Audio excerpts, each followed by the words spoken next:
kebanyakan yang bersentuhan dengan hukum itu adalah rekan-rekan yang melakukan mengambil posisi jurnalis itu untuk menyampaikan informasi melalui platform atau akun-akun mereka. Rekan-rekan kita itu, teman-teman kita itu tidak menyadari bahwa ada risiko besar yang harus mereka terima apabila yang dia sampaikan itu kemudian tidak sesuai dengan fakta. Nah, itu yang harus teman-teman teman-teman di warganet harus perhatikan juga.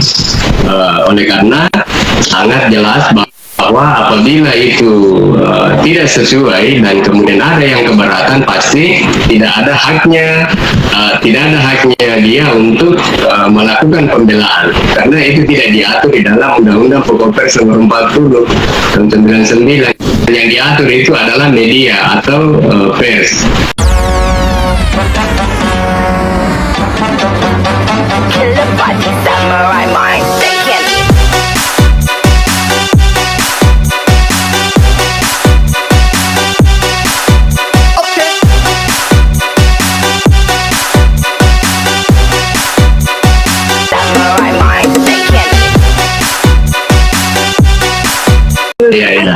Ya baik ya, saya pikir pertanyaan yang diajukan oleh Malik 97 ini sangat berkualitas ya, dan saya suka karena ya memang kenyataannya seperti ini. Hari ini peran media ya, yang maksud saya peran media berita ini, portal berita ini termasuk media cetak dan elektronik, seolah-olah itu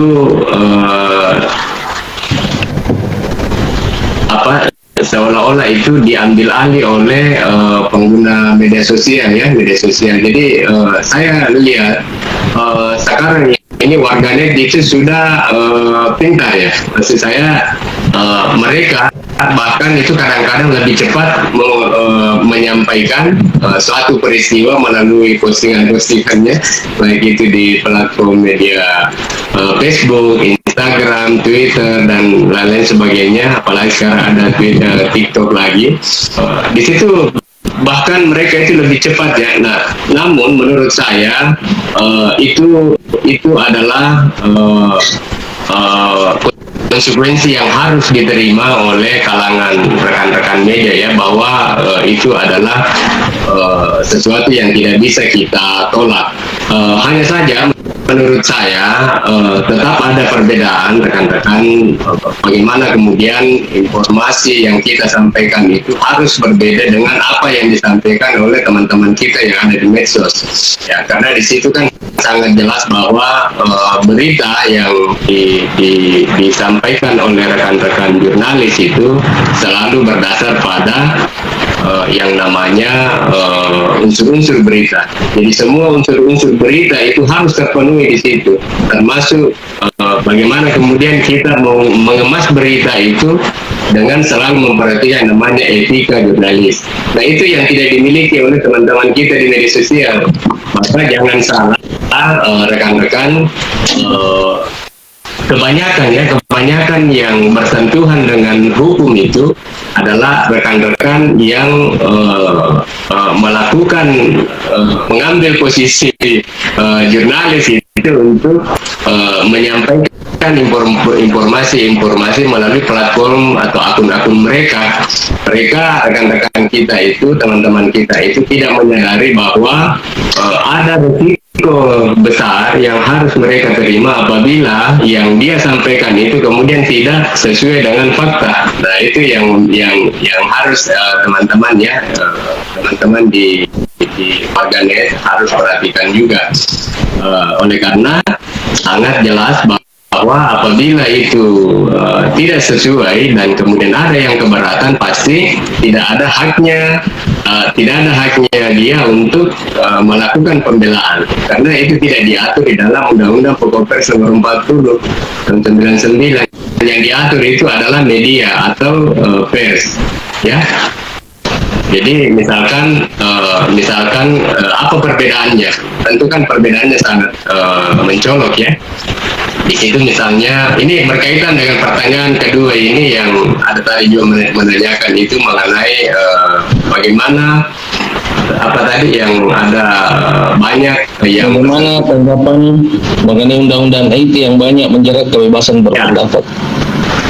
Itu ya sangat berkaitan dengan itu.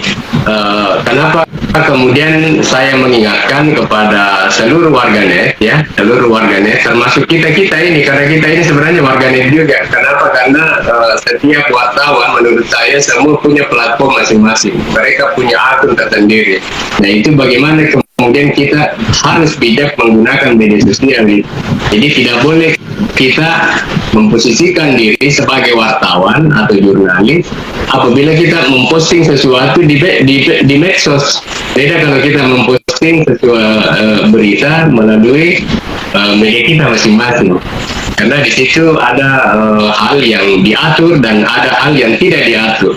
Apa yang diatur, apa yang tidak diatur di dalam memposting misalnya penggunaan media sosial, ya hal-hal yang berkaitan dengan ketentuan jurnalisme itu tidak diatur untuk media sosial atau warganet. Yang diatur itu adalah mereka yang terpenuhi secara secara legitimate mengenai media yang mereka naungi. Jadi perlu juga dicatat bahwa tidak semua media itu diatur melalui Undang-Undang Pokok Pers nomor 40 99, rekan-rekan. Yang diatur itu adalah media yang sudah memenuhi ketentuan yang sudah ditetapkan. Apa itu? Salah satunya harus berbadan hukum. Ya. Jadi kalau ada media yang meskipun medianya itu terkenal dan besar, dikenal di mana-mana, namun tidak memiliki badan hukum sebagaimana yang diatur dalam Undang-Undang Pokok Pers nomor 40 tahun 99, maka dia tidak bisa mengklaim bahwa saya juga diatur di dalam undang-undang atau negara mengatur saya. Tidak bisa begitu. Ya, makanya pemerintah menyediakan sarana itu. Nah, bagi teman-teman yang ingin ya harus memenuhi apa yang sudah dipersyaratkan oleh pemerintah, termasuk oleh Dewan Pers tentunya ya. Yang kedua ini pertanyaan kedua tadi apa itu, rekan-rekan? Bagaimana dari Arni Damir ya, bagaimana sih tanggapan saya ya mengenai undang-undang IT yang menjerat kebebasan berpendapat ya. Ini ya tanggapan saya ya mengenai undang-undang IT ya.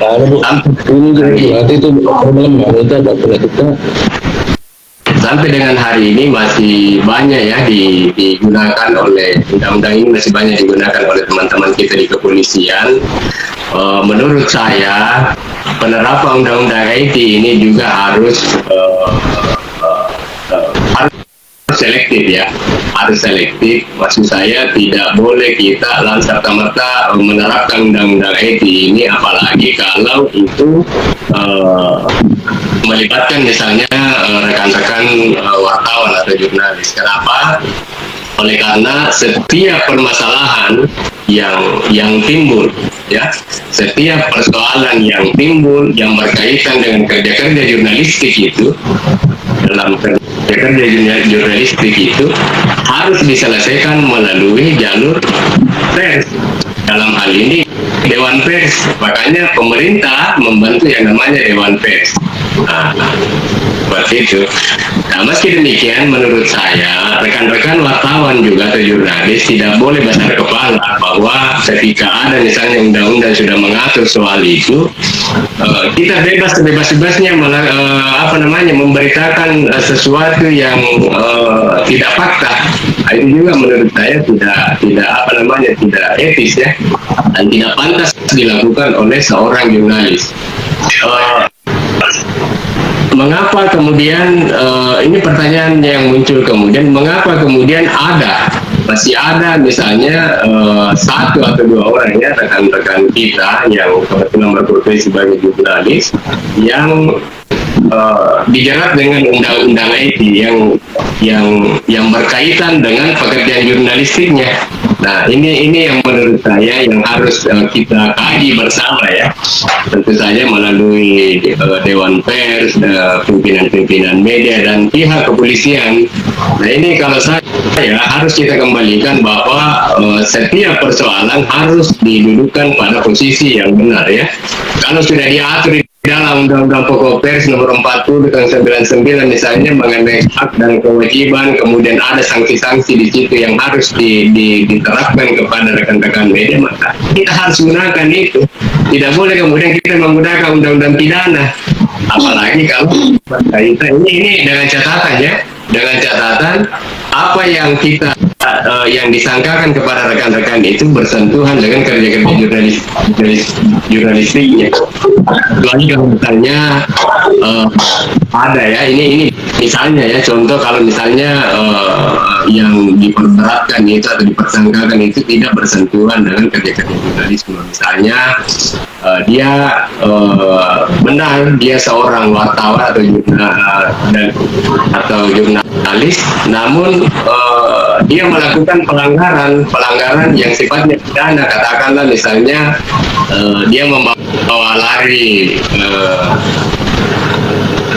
pacarnya, kekasihnya, ya, dia bawa lari. Benar bahwa dia seorang wartawan misalnya, tetapi bukan dalam konteks kerja-kerja jurnalisnya, itu pribadinya ya. Maka menurut saya kita selaku wartawan harus mendorong teman-teman kita di kepolisian untuk menegakkan yang namanya keadilan, seperti itu ya. Ya, mengenai kebebasan berpendapat yang ada kaitannya dengan apa namanya yang diperhadapkan dengan undang-undang IT ya, saya pikir itu kembali lagi kepada kita semua, baik itu yang kita selaku pengguna medsos maupun penegak hukum, ya harus sama-sama selektif ya. Saya tidak boleh kemudian serta-merta ya kita misalnya ada yang dianggap melakukan pelanggaran etik ya langsung didorong pihak kepolisian misalnya dan dijerat dengan undang-undang itu. Jadi harus ada kajian-kajian ya menurut saya.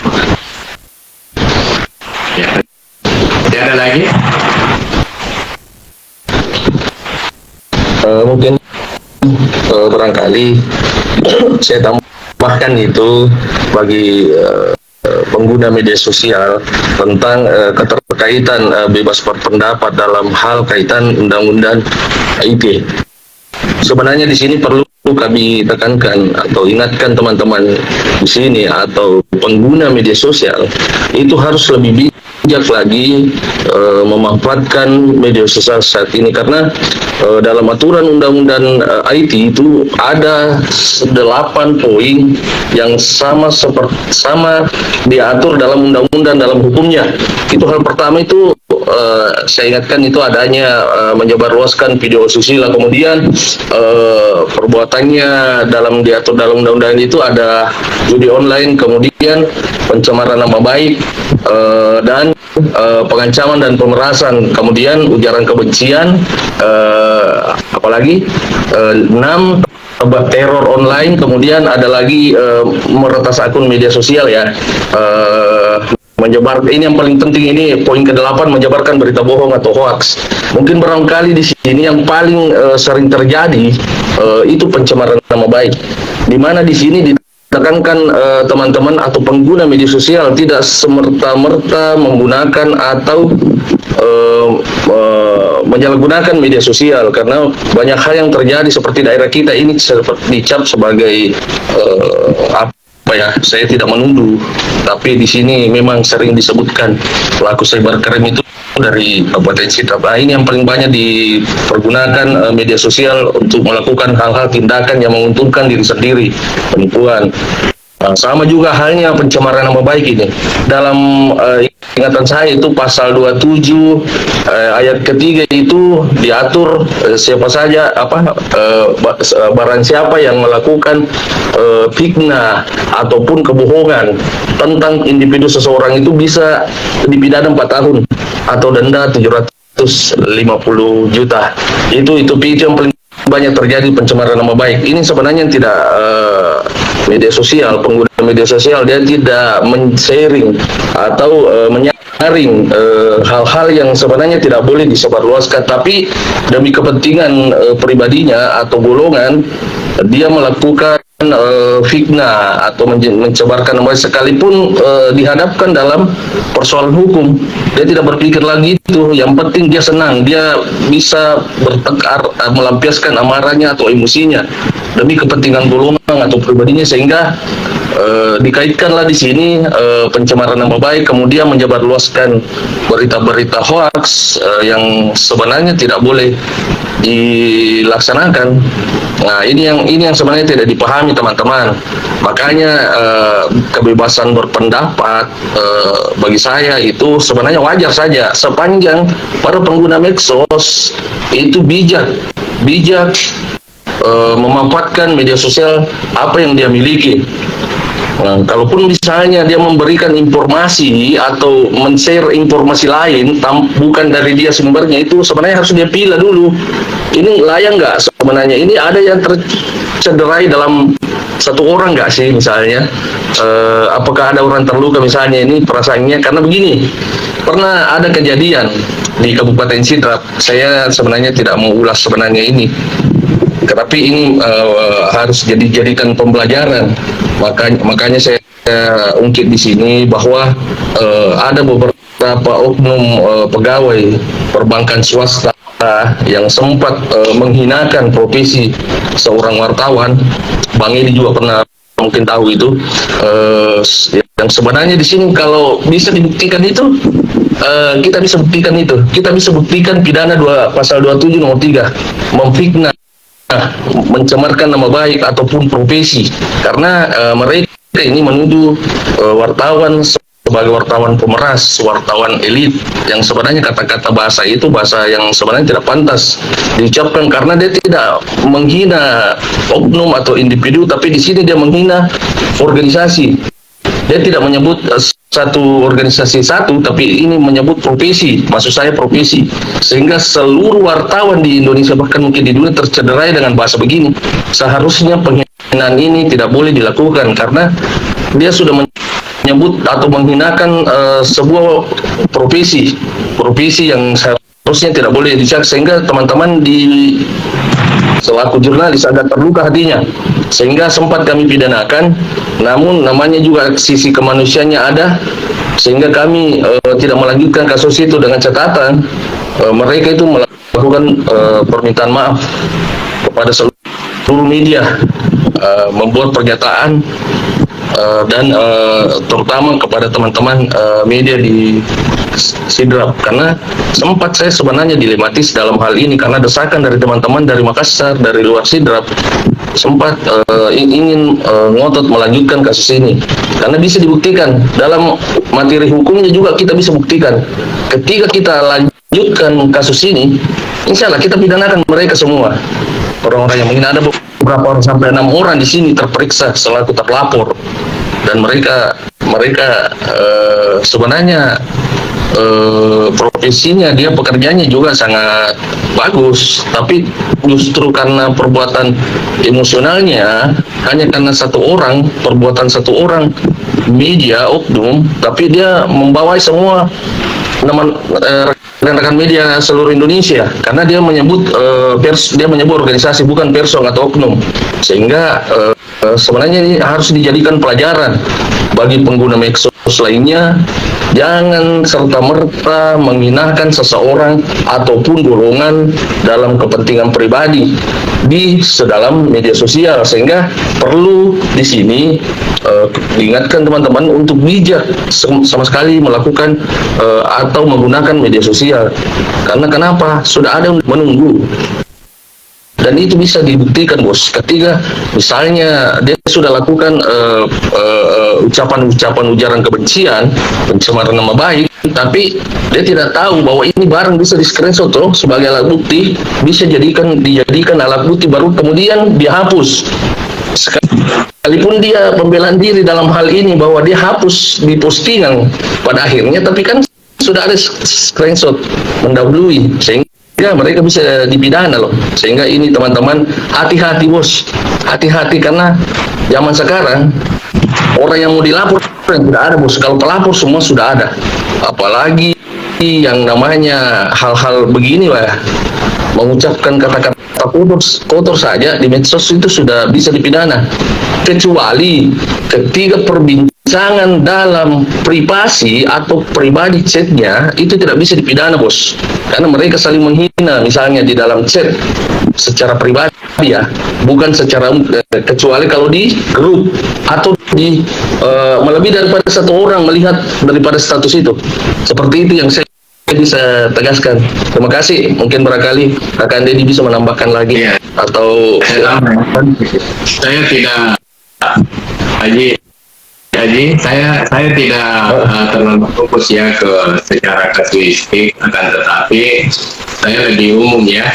Saya lebih umum terkait dengan undang-undang IT ini, bahwa memang menurut saya undang-undang IT ini memang sampai dengan hari ini itu tetap menurut saya kontroversi karena di sisi lain itu bagaimana kemudian negara atau pemerintah memberikan kebebasan berpendapat di situ, dan itu diatur sangat jelas juga, diatur di dalam Undang-Undang Nomor 28 ya kalau tidak salah. Di situ dikatakan bahwa setiap warga negara berhak atau sama kedudukannya di depan hukum ya. Ya mungkin Aji juga sangat sering mendengar ada istilah equality before the law ya, bahwa setiap warga itu kita semua sama di depan hukum. Tetapi di persoalan lain juga ada undang-undang IT, makanya menurut saya undang-undang IT ini sebenarnya masih ambigu dalam arti beberapa pasal yang ada di dalam undang-undang IT itu sebenarnya masih kontroversi, dan sehingga banyak disalah tafsirkan baik itu oleh penegak hukum itu sendiri ya di dalam menerapkan undang-undang itu, maupun kepada orang yang disangkakan melanggar undang-undang itu sendiri. Sehingga menurut saya kembali lagi sesuai dengan inti yang saya katakan sebelumnya, bahwa apapun yang terjadi terkait dengan pelanggaran baik itu di dunia jurnalistik ya, di press maupun di media sosial, itu harus kembali kita harus pilih atau selektif menerapkan pasal itu. Ini juga menjadi peringatan saya kira pemasukan buat teman-teman di kepolisian ya, bahwa ketika misalnya itu terkait dengan kasus-kasus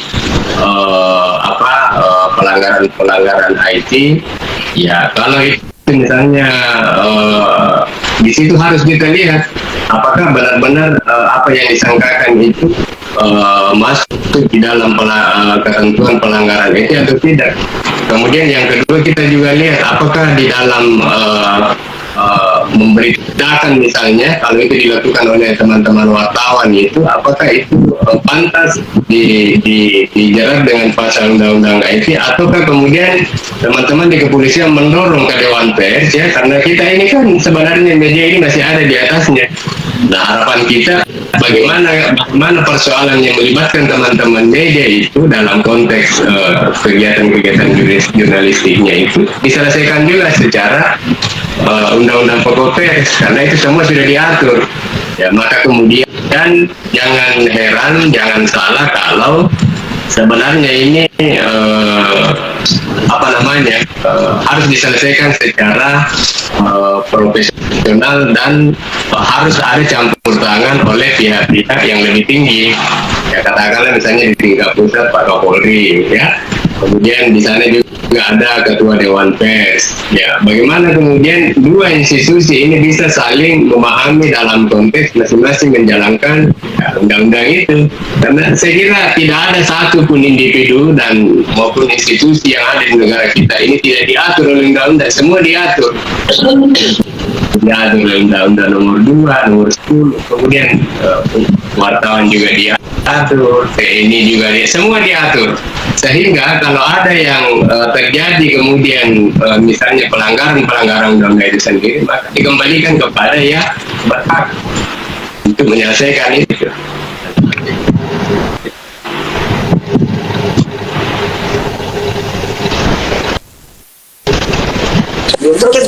Ya, terima kasih atas tanggapan yang luar biasa Kakanda yang cukup berisi dari pertanyaan yang ditanggapi, bahwa penekanannya adalah yang terpenting dalam bermedia sosial adalah bagaimana kita bijaksana dan mematuhi aturan-aturan yang sudah ditetapkan oleh negara. Sementara itu pers itu diatur dalam undang-undang untuk memang diberikan ruang untuk menyampaikan informasi yang tentunya punya landasan yang kuat atau fakta-fakta lapangan. Berbeda dengan pengguna media sosial lainnya, bahwa ini bukanlah sebuah berita, hanya sekedar informasi tanpa landasan yang cukup akurat.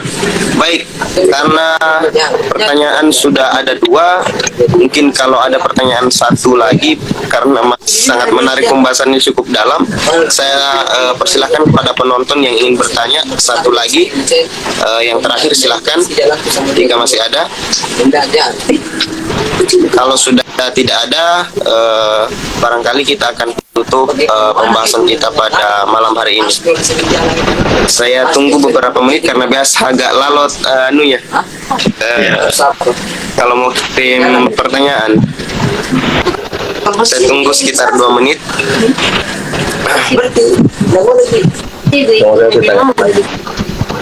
Kebetulan ada saya lihat senior bergabung di sini.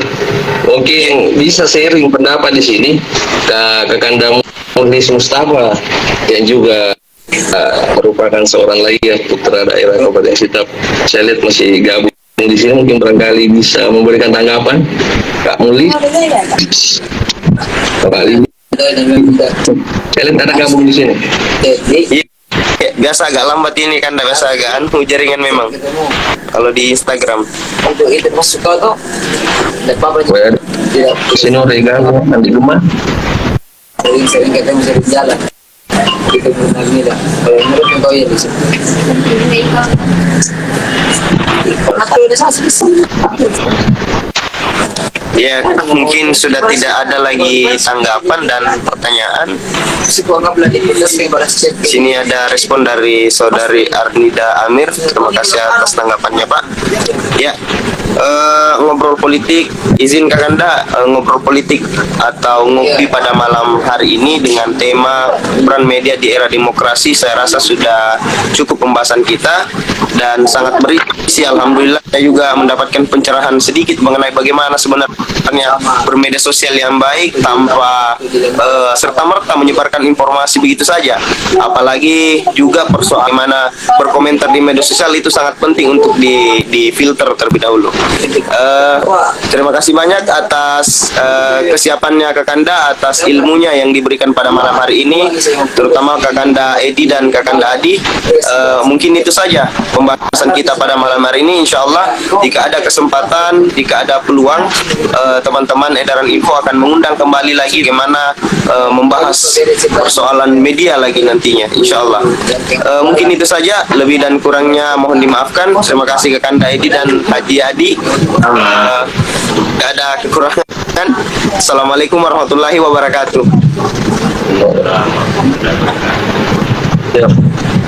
Waalaikumsalam warahmatullahi wabarakatuh.